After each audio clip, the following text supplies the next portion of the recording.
This is the main gate of a great Roman city on the empire's northern frontier in Germany. It advertises the presence and the impact of Rome. And it's still here 2,000 years later. Rome was built to last. But it didn't.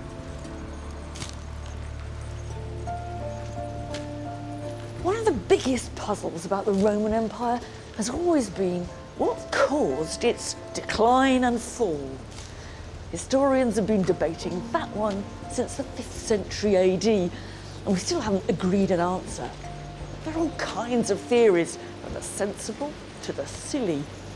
Was it the invasion of barbarian hordes? Or was it galloping inflation?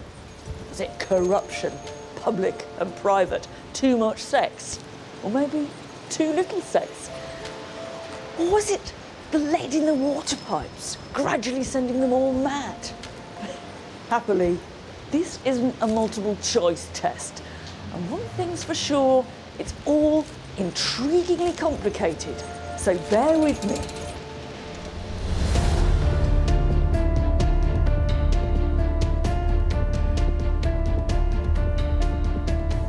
From its mythical origins to the reality of empire, stretching from Britain in the north to the fringes of the Sahara in the south, Spain to Israel, the Nile to the Rhine.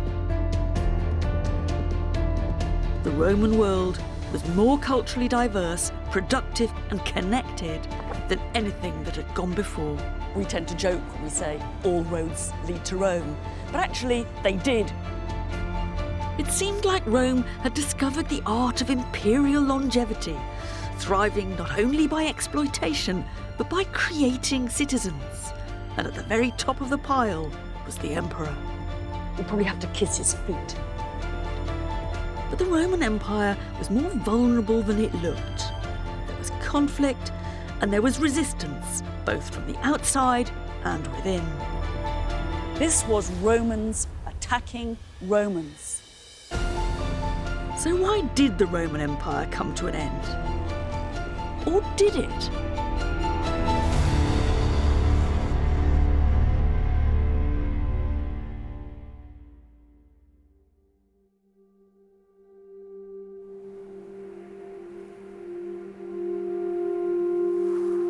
No one's ever going to know for sure what caused Rome's decline. It's not the kind of question that you can ever answer once and for all. But I'm going to unpick a story that makes sense to me. And I'm starting at one of the most recognisable and puzzling monuments in the Roman world. The 115-kilometre-long Hadrian's Wall that spans northern Britain. Built in the 2nd century AD when the empire was at its widest, what its construction hints to me is a shift in the way the Romans saw the empire and what happened at its boundaries. In some ways, Britain was Rome's Afghanistan. The Romans always found it terribly hard to get the upper hand, particularly in the north of the country. It wasn't that there were loads of pitched battles between Romans and barbarians, but there were decades of terrorism and guerrilla warfare. The wall must have been something to do with controlling that. But it was never a straightforward defence against the enemy. It was more a Roman statement. This really is an aggressive structure, ploughing through the country from one side of it to the other. It seems to me there's two things going on here. First of all, it is a major symbol of Roman power, and it's speaking to those people out there to the north and to those down there to the south. But there's also a new idea of what an empire is that's at stake here. They're starting to say the empire has an edge, it has a boundary. And they're doing that here and in other places in the empire. And this is the start of the empire being mapped. And that made a big difference. As we know now, the moment there's a physical barrier, whether it's a wall, a fence or a river, it doesn't just keep people out, it also entices them in. And there was an extra urgency to that when almost everyone inside the empire was a full Roman citizen, almost everyone outside not. It wasn't a simple standoff between insiders and outsiders, Romans and barbarians. The frontiers of the empire were always pretty porous in our terms, and you even find so-called barbarians serving in the Roman army. All the same, there was a whole series of flashpoints that put the empire on the defensive against invaders, against waves of refugees, and against economic migrants. And to be honest, it was quite difficult to tell the difference between those three. The effect of all that was somehow to turn the empire inside out. The centre of things was now on the margins. That's where more and more Roman cash was spent, it's where more and more Roman resources were eaten up, and it's where the decisions that really mattered were taken. In a way, the Romans on the frontiers, the soldiers and the generals became the key power brokers. The change was dramatic. In the 3rd century AD, emperors were usually raised to power by the legions, with little or no reference to the authorities in Rome itself, and they didn't last long either. Most of them barely had time to issue some coins and put up some statues before they were gone, often assassinated by the supporters of the next guy on the throne. One of this lot was Elagabalus, parachuted onto the throne by his granny and an army legion. If you believe the stories, he was a nasty piece of work, making Nero or Caligula look like pussycats. Bellissima. He was particularly well known for his flamboyant banquets. A meal with him was an experience to die for, and sometimes literally. The food was about as far out as you could get. Nightingales' tongues and ostrich brains were particular favourites. But it was artful too. He was particularly keen on colour-coded banquets. All the food in blue or in green. But there were risks. If you were at the bottom of the pecking order, you didn't get real food at all. You just got model food in wood or plaster. And all he could do was look at it. And on one occasion, he showered so many rose petals on his lucky guests that they smothered and didn't get out alive.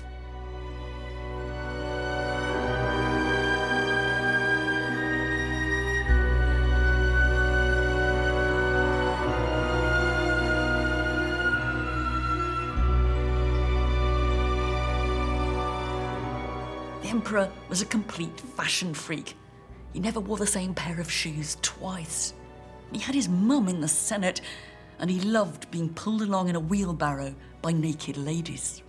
He even went so far as to change sex, and he had a vagina surgically constructed. Now, this isn't all literally true. For a start, Elagabalus was only 14 when he came to the throne. At best, it's a fantasy about what it might be like having a very difficult teenager as emperor. At worst, it's black propaganda invented after he'd been deposed. But there's a logic to it. It's a fantasy about a system under threat. The idea that the man on the throne was completely bonkers was saying more about the way the system was imploding than about the man or boy himself. But the Romans didn't just sit and watch it all happen.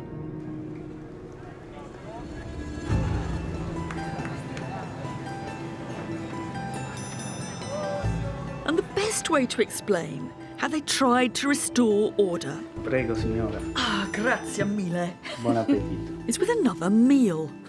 This is called a pizza romana. And one thing's for sure, no Roman ever ate it, because for a start, they didn't have tomatoes.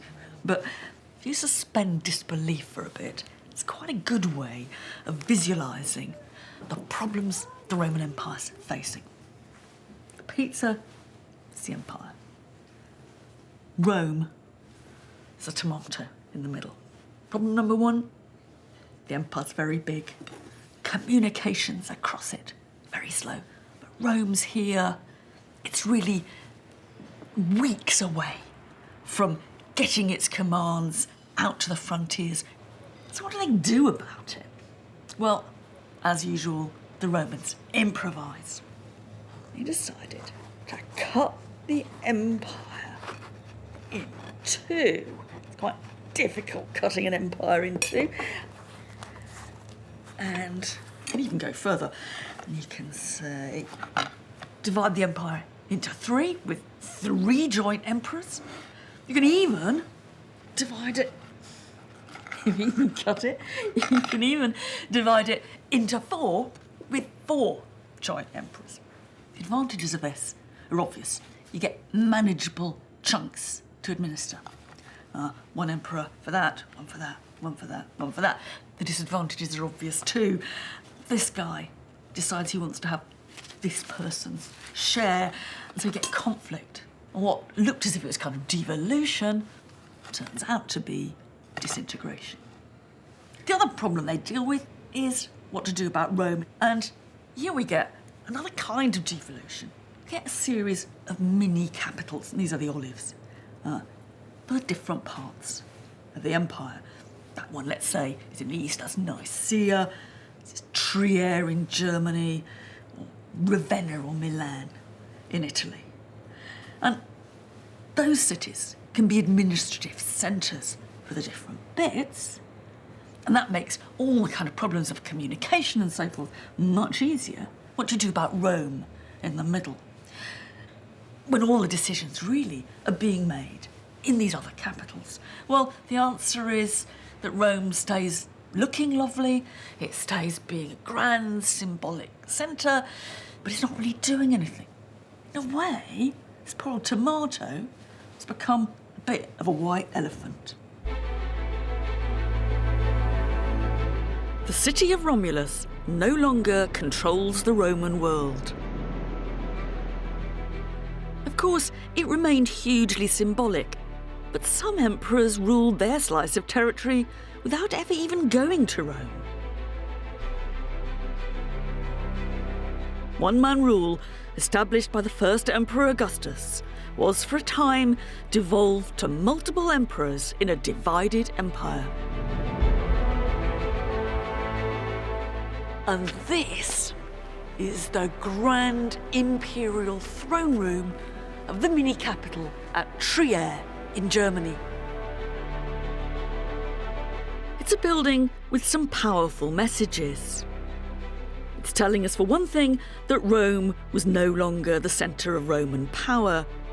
But in its modern reincarnation, there's a clue to an even bigger revolution that was taking place within the empire. It was later converted into a church, and as we'll see, that was no accident.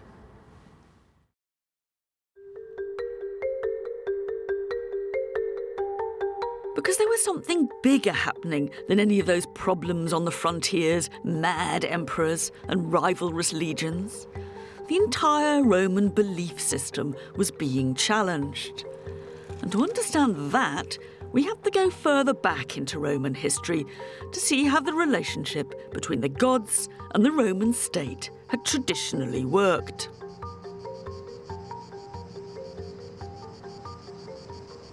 This is a Roman temple. You wouldn't come here for services or to be preached at. You wouldn't come to get married or to be part of a congregation. The chances are it'd be locked up most of the year anyway, guarded by some grumpy custodian. But if you did get inside, one thing you certainly would have seen is a statue of the god. That's the basic function of a Roman temple, to house the divine image. And that's what temples were often called in Latin, ides, houses. And temples were everywhere.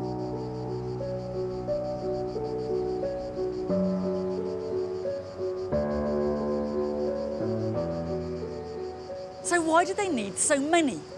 Well, this one was put up to the god Hercules in the middle of the 2nd century BC, almost certainly with the profits of Roman conquest in the east.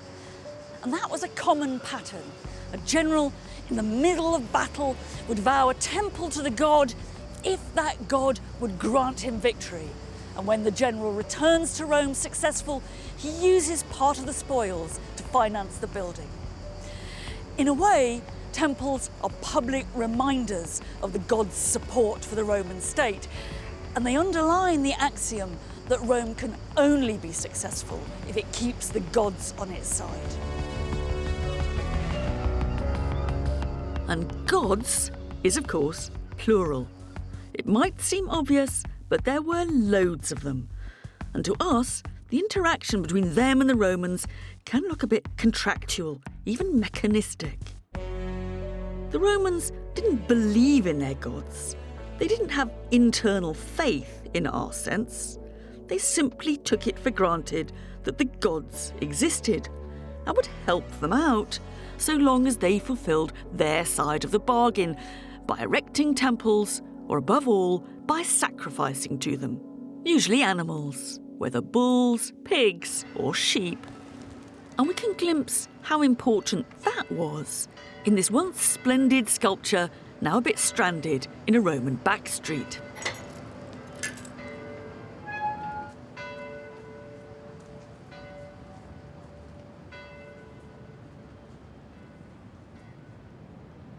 Here we've got a scene of sacrifice to the gods.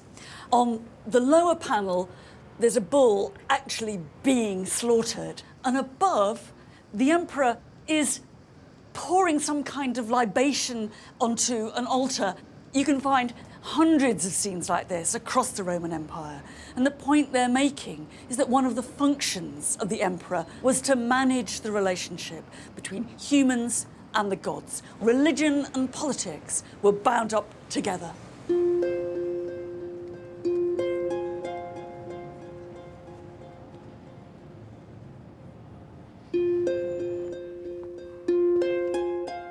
There's a decidedly public, a decidedly matter-of-fact side to all this. But that doesn't mean the gods didn't also have a personal impact. On the contrary, they permeated the lives of the Romans. It was a world full of gods.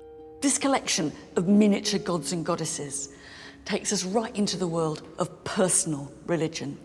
These are private objects. There were thousands of them across the Roman Empire, in people's pockets, on their mantelpieces at home, in temples and in shrines.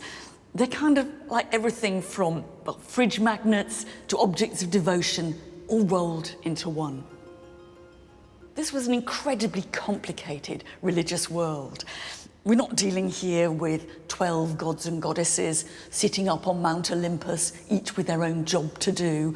Venus, the goddess of love, Mars, the god of war. That's what I learned at school, but it's very misleading. This is much more a question of a whole range of different divine powers which control the world in different ways and help us make sense of it. That might be questions of where did human life begin, or much more practical things like, will I get across the sea safely? In that case, you might have decided to turn to the god Neptune, the god of the sea, but equally you might have approached Minerva, who had to do with the craft of seafaring, or Hercules, who protected humanity in their struggles against adversity. Or you might equally have turned to Mercury, the god who helped you get places and helped you make a profit. This was an extraordinarily flexible religious system in which people made their own religious choices and they created their own religious world.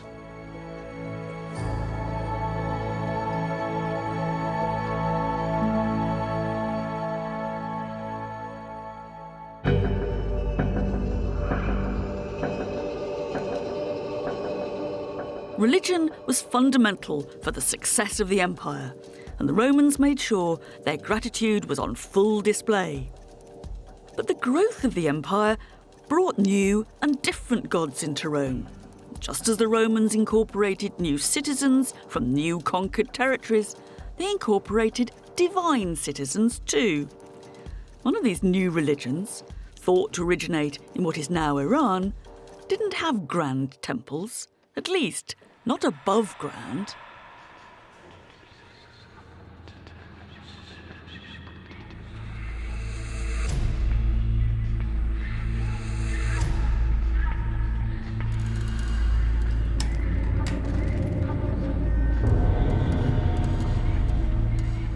This is a wonderfully preserved temple of the god Mithras on an absolutely standard pattern all across the Roman Empire. They look a bit like this.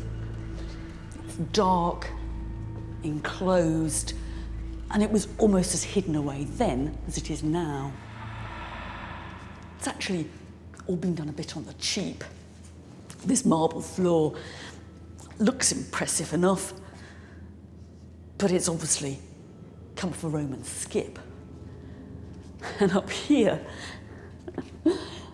they've even made their little steps by cannibalising some old inscription.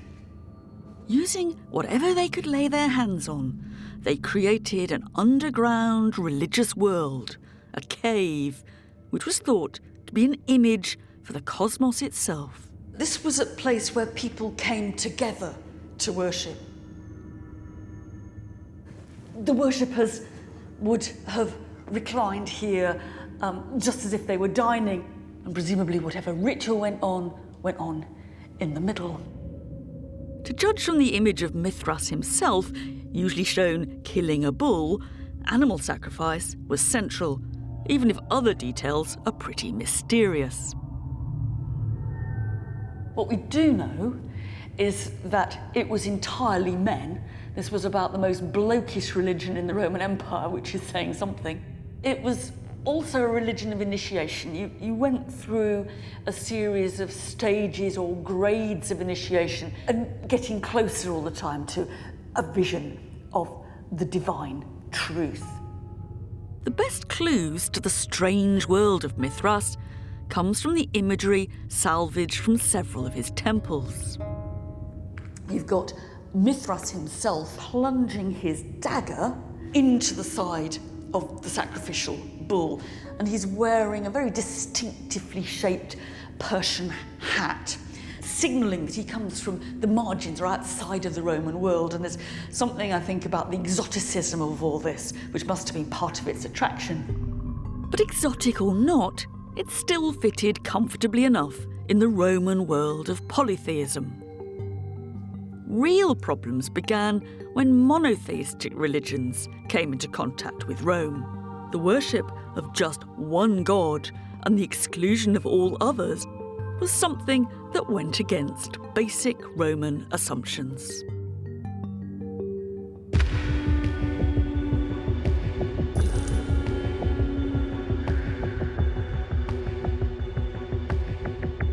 Judea was made a province of the empire in 6 AD. People here had their own way of life and a distinctive relationship to one god. So when the Romans took over with a very different set of assumptions, a clash was almost inevitable. A mixture of politics, local infighting, and religious conflict ended when the Romans destroyed the temple in Jerusalem. And that triggered a 6-year-long full-scale Jewish revolt. יומם השמש לא יכה כך, וירח בלילה.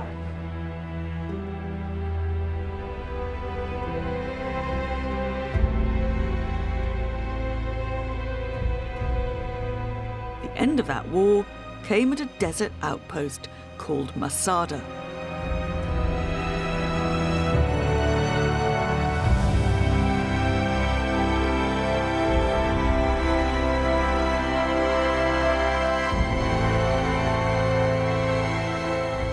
In this remote spot, King Herod one of Rome's earlier allies or collaborators in Judea, had built an extravagant palace where he could dine and bathe in true Roman style.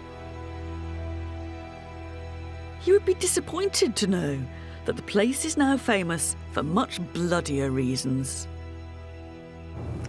The final showdown between the Jews and the Romans happened hours away from Jerusalem, here in the middle of the desert. There was a breakaway group of about 1,000 Jewish extremists. They were terrorists in the eyes of some Jews, as well as the Romans. And they'd seized Masada, and they were holding out there years after the temple in Jerusalem had fallen.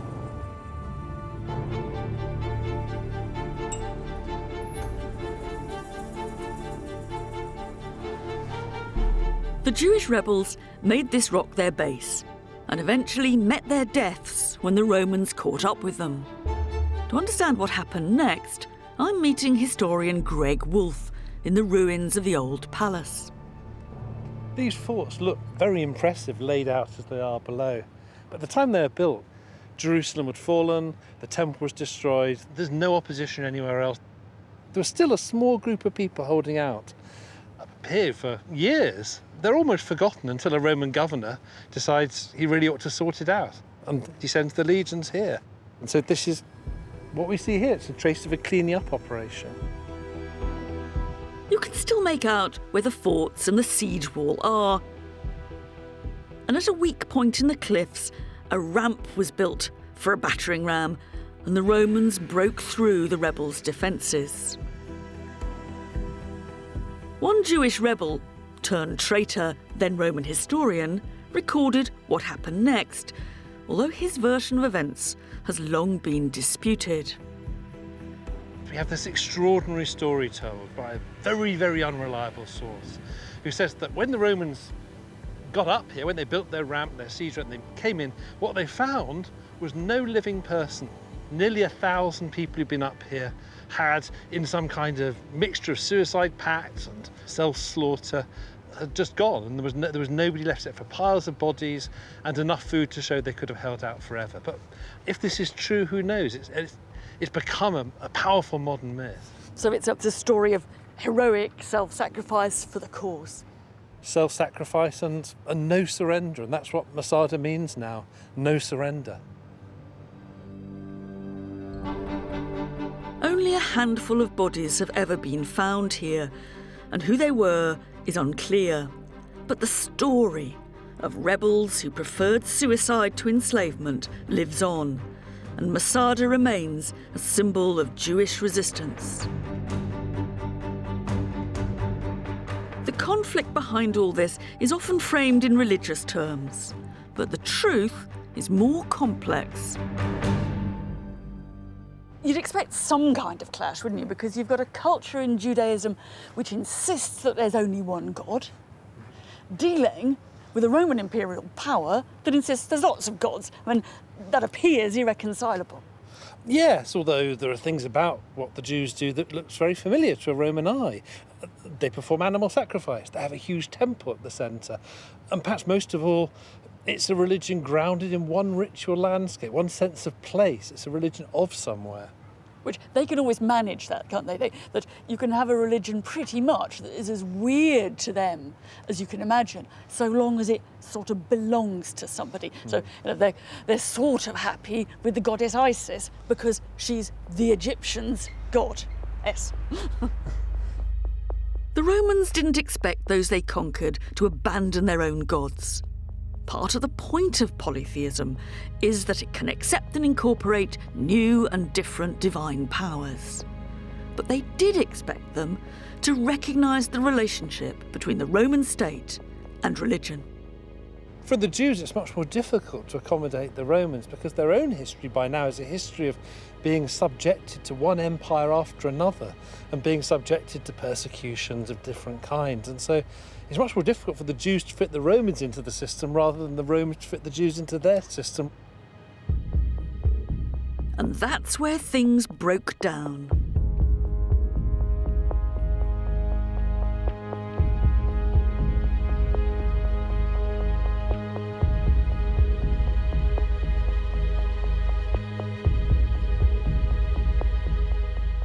Over the next 200 years, there were more bloody chapters in the history of Jews and Romans. But to see it from the Roman point of view, what's just as remarkable is how far they managed to accommodate Judaism within the empire. They used taxation as a means of control.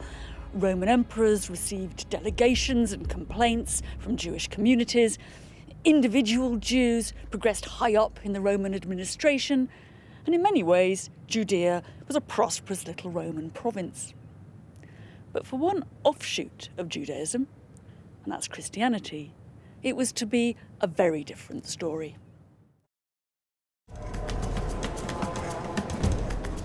In the turmoil of conflict between Rome and Judea, one Jewish rabbi had developed new ideas. His name was Jesus. The sayings of Jesus, as they were called, were only written down later, but it's clear enough that for the Jews, he was preaching blasphemy.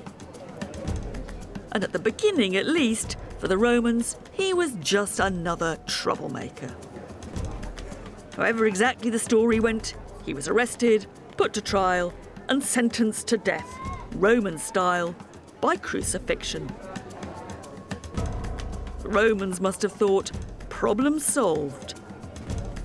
But it was only the start. It was near here that Jesus came to be crucified, probably on some charge of civil disobedience.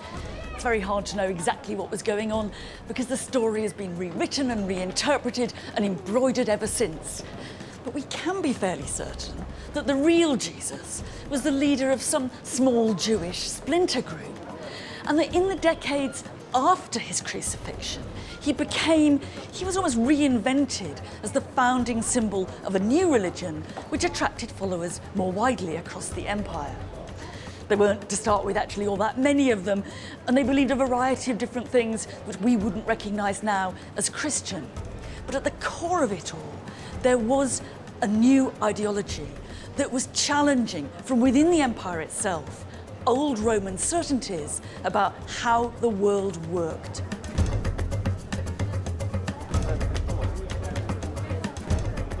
Today, Christian pilgrims from all over the world flock to Jerusalem to visit the spot where Jesus was buried. In the appropriately named Church of the Holy Sepulchre.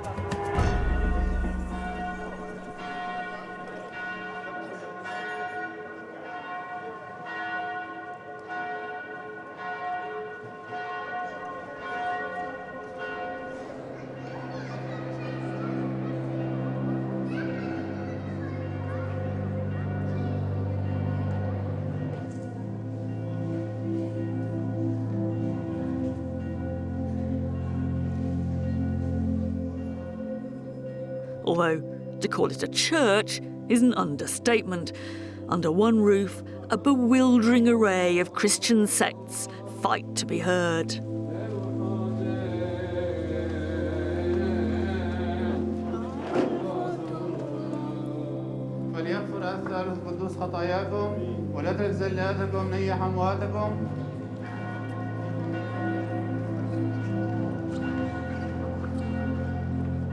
And the biggest queue of pilgrims and curious tourists is by the shrine that surrounds Jesus' tomb.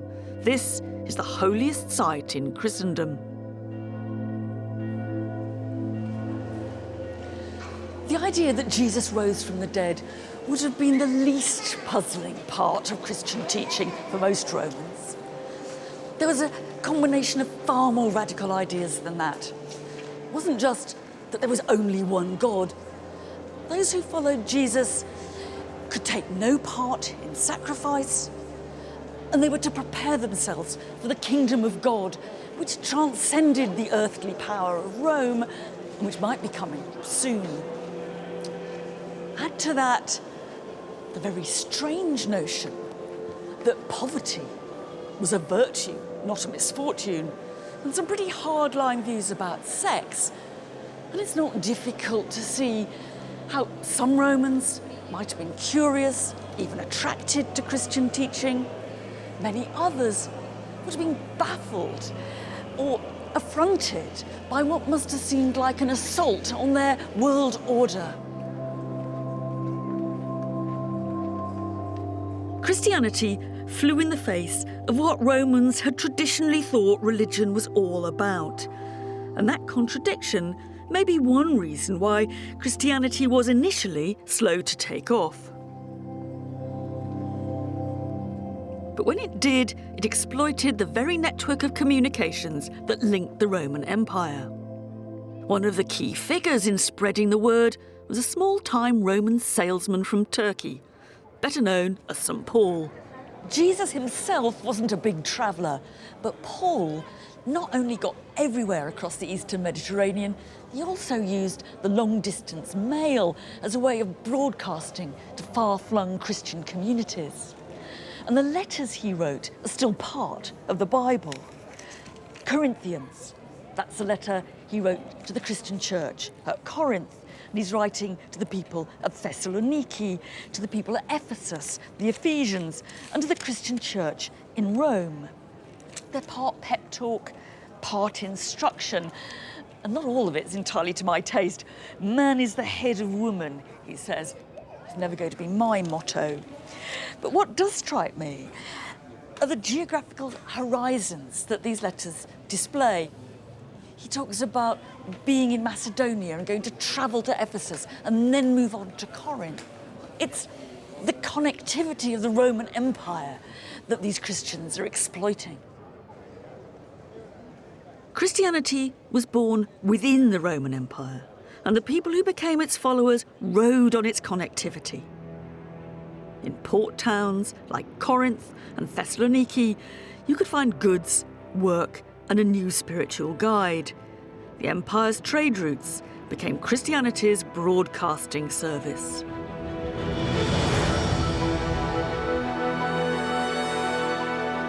"200 years after Jesus' crucifixion, there were small groups calling themselves Christian across the empire and in Rome itself. Though there were not many in total, perhaps 200,000 out of an empire of 50 million, and there were very different shades of Christian too.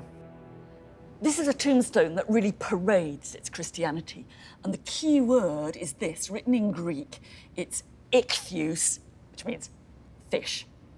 It's not just a fish, because the letters of that word are also the first letters of a famous Christian slogan reading, Jesus Christ, the Son of God, our Saviour. Now, why they use that slogan, it's not absolutely clear. They might have been wanting a bit of secrecy. But if so, ichthus isn't a terribly clever disguise. It's much more likely that this is an attempt to represent God and to wonder how God should be represented. They're thinking about encoding God in language and in visual symbol. But there's more to this, and there's more gods in this tombstone. Up here, these two letters, DM, stand for Dies Manibus, to the gods of the departed spirits, the absolutely classic traditional pagan gods of the dead. So here we've got both Christianity and paganism on the same stone, and it's a wonderful encapsulation of just that blurry boundary between Christianity and paganism in the first Christian centuries.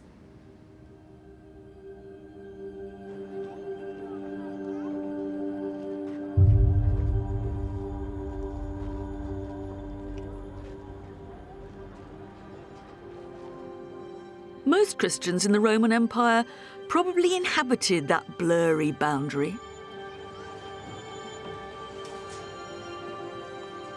But a few were much more hardline, overachievers, extremists you might almost call them, who came into conflict with Roman authorities and went to their deaths for refusing to sacrifice to the traditional gods.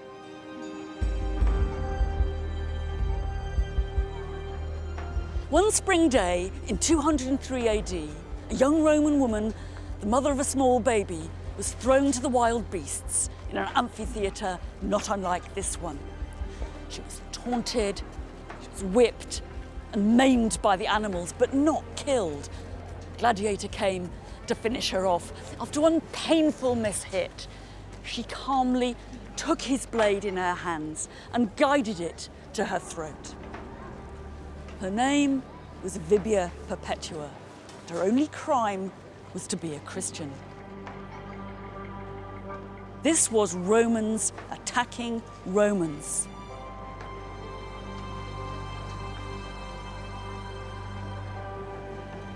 We tend to assume that Romans loved the spectacle of Christians thrown to the lions in the amphitheatre, but it really wasn't quite that simple. An amphitheatre was a highly ordered microcosm of Roman society. The spectators sat in a rigid hierarchy according to their social place. You couldn't just choose to shell out for a good seat on the front row like you can now. And the victims in the centre, the slaves and the condemned criminals, were by definition outsiders. They were never intended to be young Roman mothers like Perpetua, one of their own.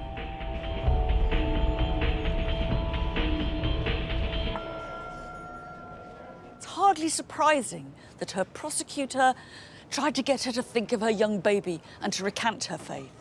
And it's hardly surprising that the crowd, as they watched Perpetua die, both jeered and shuddered. Perpetua's story of pious resistance and brutal execution has become part of the Christian narrative of good against evil, where many non-Christians must have seen stubborn, self-willed self-destruction. Christians saw in martyrdom a powerful advertisement for their faith.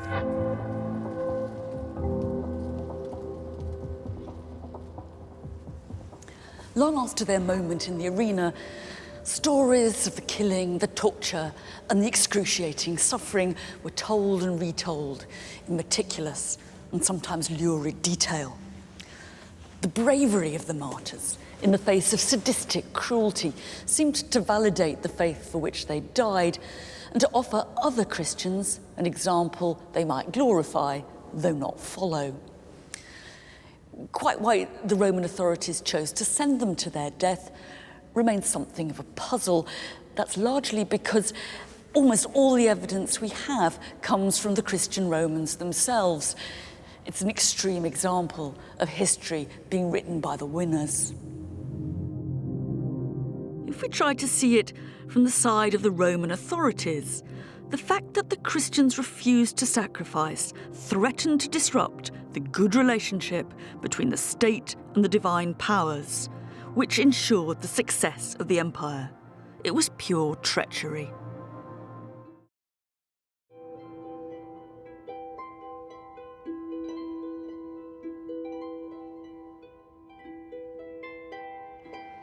In the middle of the 3rd century, less than 50 years after Perpetua's death, one emperor decided to bring things back into line and to restore order with a piece of paper. These are scraps of papyrus from a Roman waste paper basket in the province of Egypt, and they're some of the most important things ever to have been found in a waste paper basket. And it's also a wonderful example of Roman bureaucraties.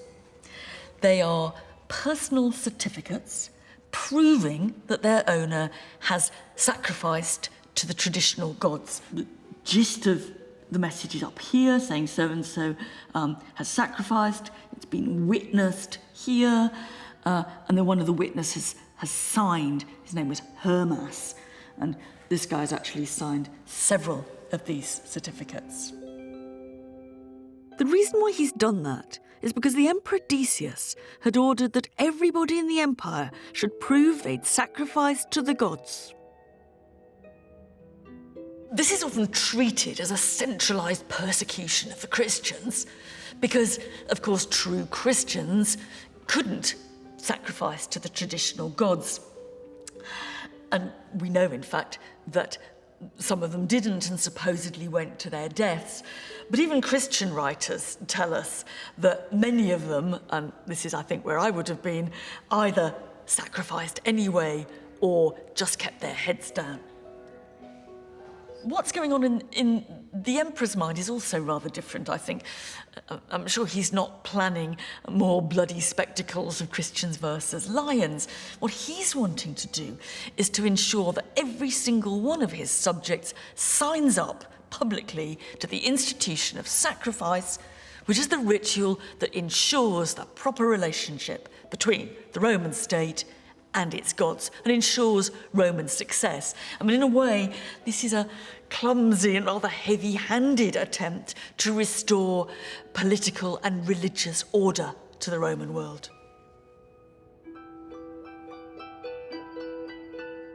His project didn't last long, and neither did he. Decius wasn't dealing only with the Christians, but between the invasion of the barbarians and internal rivals, his reign only lasted 2 years, and he ended up killed on the battlefield. It would have been beyond the wildest dreams of Perpetua and those who died like her that in less than 100 years, Rome would turn in exactly the opposite direction.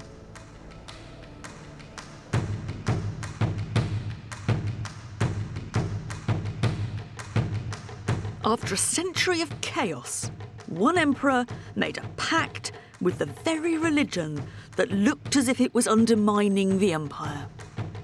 His name was Constantine, and eventually he became once more the sole emperor and aligned his power with that of the sole god, the Christian god, that is. These fragments are what's left of a colossal statue of the Emperor Constantine. Can't all have been in marble. It could never have stood up if it was. We have to imagine a brick and a bronze core, and these bits sort of stuck on the end. It's an entirely new vision of imperial power. Of course, there have been colossal statues of emperors before, but just look at that face. Superhuman, staring, almost abstract.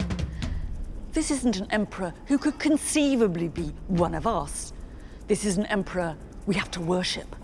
We probably have to kiss his feet. Constantine is a striking mixture of the old and the new. He comes to power in civil war, he celebrates a triumph, he acknowledges divine assistance, and he has a big building programme in the city of Rome. All that's very traditional. What's new is that the god whose help he acknowledges is the Christian god, and what he builds in the city is not temples, but it's churches. We really don't have a clue why Constantine became a Christian. It might have been a sincere spiritual conversion. It might have been a calculated decision to back what looked like the winning side.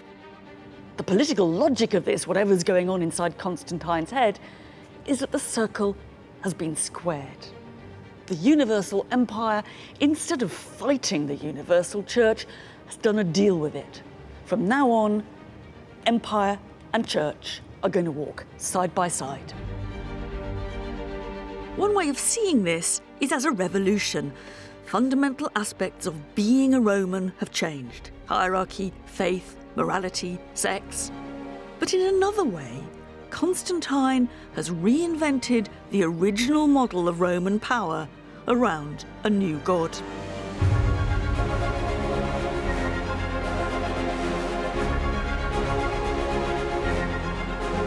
And he sealed the deal by building a new capital, which eventually became the new Rome. Constantine's city was Constantinople. We now know it as Istanbul.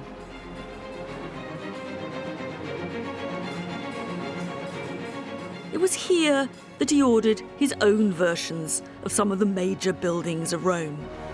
The site of Constantine's hippodrome, his Circus Maximus, has been preserved, complete with a few of the monuments that he and later emperors placed along its centre. Robin Cormack, my tour guide and husband, knows more than me about the art and culture of the Eastern Empire. I think this is a really impressive monument. They were really proud of it. The amazing achievement is to get that obelisk from Luxor onto this stand And they were so proud of what they'd done that they have 2 inscriptions saying how difficult it was, and they have the pictures of the putting up of this. You can see the ropes here to winch it up. This is Roman technology as it ever was. At its best.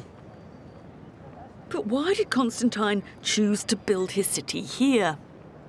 It only happened because he'd won his last battle against his rival Roman emperors, and it's a victory city. He looked around, he chose a city near to where the battle was, the city of Byzantium, and he turned it into a massive, powerful new city named after him, Constantinople. So it shows he is now the single Roman emperor.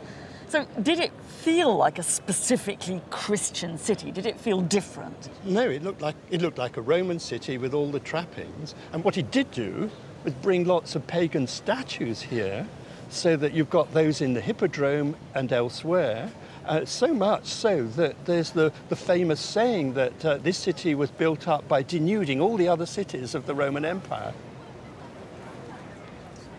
It must have been a bit odd to see an emperor who's sponsoring Christianity, decorating his city with pagan gods, great works of art that he's sucked in to decorate it from all the other bits of the empire. Yeah, well, he's a powerful emperor, isn't he? Yeah.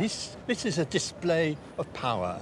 He made this a traditional Roman city with all the features that the biggest city he knew, Rome, had. They didn't call themselves Byzantines, they called themselves Romans, and they were absolutely convinced that they were the Roman Empire.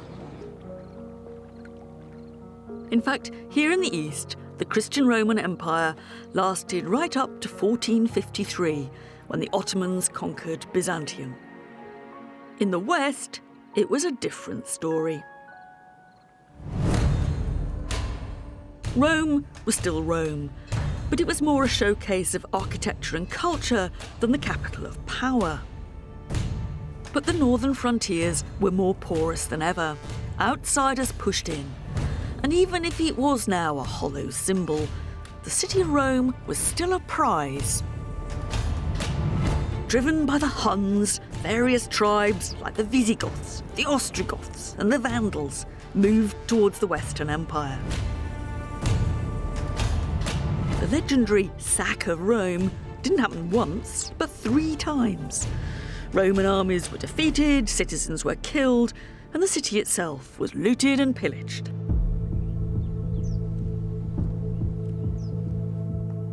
The very words barbarian and vandal now conjure up a picture of wanton destruction of all that's civilised. But that popular image, powerful as it is quite unfair. This is a wonderfully vivid 19th century attempt to picture the barbarian hordes in action, destroying the city of Rome. Got long hair, funny top knots, plaits and moustaches. And a couple of them are trying to topple one of the symbols of imperial power. And their mates are getting their torches ready to set the place ablaze. Actually, the world of the New West was nothing like this. It's true that political unity had collapsed and there was plenty of destructive military conflict. But what emerged was a series of rival powers who were in effect mini-Romes, who were trying to buy into the prestige of Rome and Romanness rather than trying to buy out of it. They sponsored Latin poetry, they developed the traditions of Roman law, and they were more likely to be restoring the monuments of the Roman past, not trying to pull them down. The empire, in a political sense, had gone, but the cultural hegemony of Rome remained, even in the West. These people were not Romans, but they were imitating Rome, much like many modern empires have done ever since. With these barbarians imitating the Romans so closely, can we really call it the fall of the Roman Empire? How do you decide how or when an empire starts or ends? What counts? Is it territorial control? Is it law or culture? Is it the Roman brand? There has been an enormous transformation, and in many ways, this is no longer the empire that looked back to Romulus with his definition of what it meant to be a Roman. It's a transformation, a revolution almost, that I see clearly here in what was once Rome's mini capital of Trier in Germany, in the grand imperial throne room that later became a church.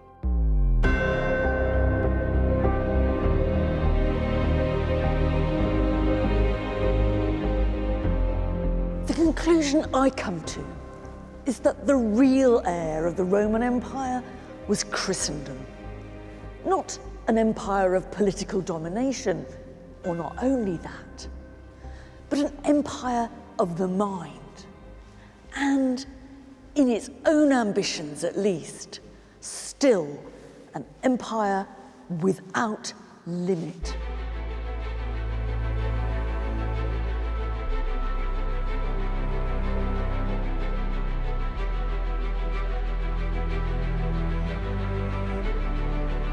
From the mythical beginnings of Romulus and Remus to the political and military systems that enabled expansion, it's the image of Rome that, for better or worse, has acted as a benchmark for so many later empires. Britain, Russia, America, even Nazi Germany have all tried to recreate what they saw as the glory of ancient Rome. And they haven't avoided some of the same problems, dilemmas, and conflicts of imperial rule. Today in the West, we still wonder where our boundaries lie and what limits should be placed on inclusion. We've inherited the Romans' ambivalence too, questioning whether the ends ever justify the means, the tears alongside the victory parades.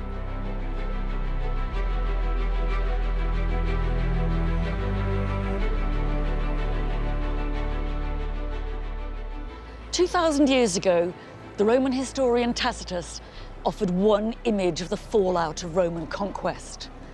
They make a desert, he wrote, and they call it peace. I first read that when I was a bit of an awkward teenager, and I still remember the moment because it was the first time that the Romans actually seemed to speak to me. It was the brutal clarity of it that was so striking. And I guess that ever since, however much I've admired the Romans, however much I've been repelled by them, they've always held my attention. For me, it's the conversation that we can still have with the Romans that's so important. A conversation that makes us think harder about ourselves and about the ideas and problems that we have in common with them. There's a little bit of the Romans in the head of every one of us. And that's why Rome still matters.